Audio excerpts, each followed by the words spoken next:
That was way too close! How did that thing just burst into the Opera House?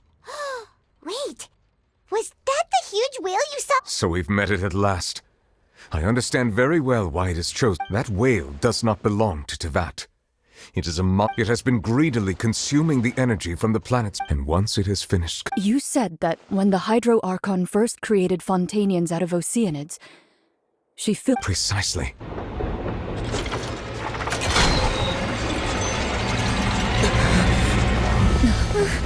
What's happening with the oratories? I believe it is preparing to carry out the death sentence.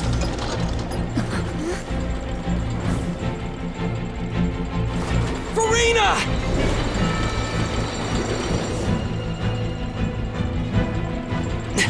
No, I still need answers.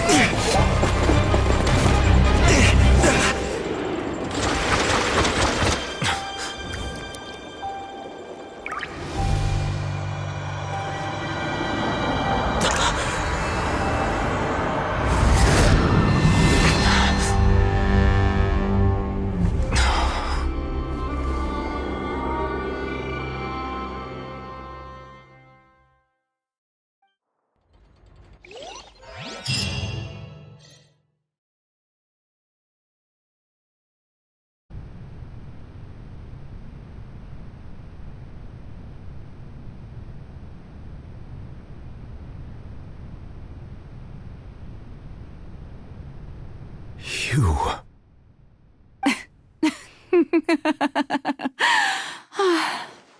Sorry. That shocked expression on your face is just too amusing. I couldn't help myself. You are not Farina. Who are you? The sweet sound of bewilderment. Marvelous. A sure sign that my attempt to deceive everyone was a resounding success. But to answer your question, I am Focalors. You know, the god. Focalors? Why did you deceive us? Oh, that wasn't my goal, of course. Goodness, no. But I had to fool everyone else too, if I was to stand any chance of deceiving the heavenly principles. Deceiving the heavenly principles? It's all because of that pernicious prophecy. Dreadful, wasn't it? Everyone doomed to dissolve. Fontaine condemned to be flooded. One was not amused. In fact, one was positively bemused when that problem was thrust upon me by my dearest predecessor. That's the former Hydro Archon Egeria for the uninitiated. It hardly gets more disastrous than a preordained national catastrophe, now does it? She knew full well that the prophecy would surely come to pass.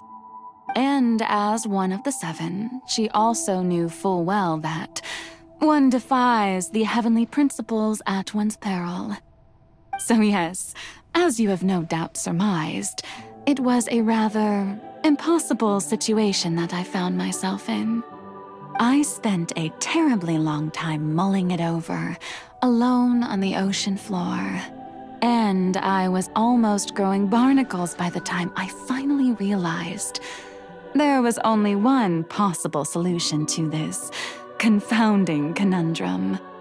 I had to outwit the heavenly principles, allow the prophecy to be fulfilled, ostensibly at least, while saving everyone at the same time. I'm a genius, I know. I can only assume that's why Egeria chose me as her successor. Although, looking back now, it was hardly the inheritance one dreams of. Between the task of saving the nation, the quotidian duties of the Hydro Archon, and not to mention the original sin of creating a new race of humans, I dare say she left me quite a colossal mess to clean up. But one can only play the hand one is dealt. I did not choose this. any more than I chose to be one of her Oceanid familiars. So you were also once one of the Oceanids, transformed into a human by Egeria's hand. Yes, I was. I always dreamed of becoming human. And I still do, even now. In my eyes, to be human is to be part of the greatest opera ever known. After becoming a god, I separated my divinity from my body and spirit, leaving behind only a self that was as naive and bewildered as my past self on her first day as a human being. The me you see before you now is that divinity, and the human counterpart I left behind, I named Farina. She could feel joy, sorrow, and everything in between. She could be as vain and conceited, or as meek and vulnerable as she wished. Her strengths were of a kind only a human could possess, as were her shortcomings. But in my eyes, Farina's humanity was what made her perfect. She was perfectly human in every way, the person I always wanted to be. Anyway, so then I cursed her. All part of the plan, of course. The plan to deceive the heavenly principles. Do you still remember the final scene of the prophecy? The Hydra Archon alone, weeping on her throne. In order that the prophecy might appear fulfilled, I invited Farina to be an actress, to play the part of the Hydro Archon in the prophecy. Under the curse I placed on her, so long as I, Focalors' divinity, continued to exist, she could not die. But nor was she free to live her life in the pursuit of happiness. Instead, she was forced to take the stage in the opera house, to embrace the role of leading lady, to forever play the part of the god from the prophecy, all to create a deceitful appearance of that prophecy coming to pass. I suppose now you probably understand why your court is called the Opera Epiclese. But Farina is only human, isn't she? Even though she has had a long life, her mind is no stronger than that of any other ordinary human being. I cannot begin to fathom what she has had to endure. It must have been torture for her. It has indeed. And although she is, in a sense, me in human form, I most definitely owe her an apology for it. It's been 500 years, and all along, she's been playing her part in the most unimaginably long, unbearably lonely, and agonizingly painful opera of all time.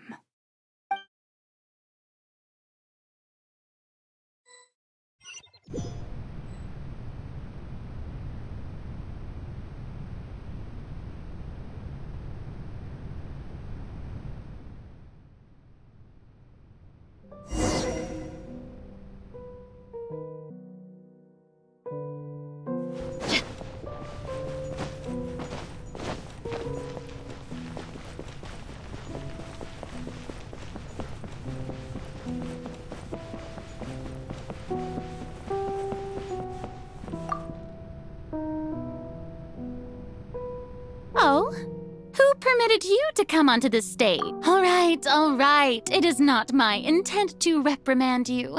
There is... I am...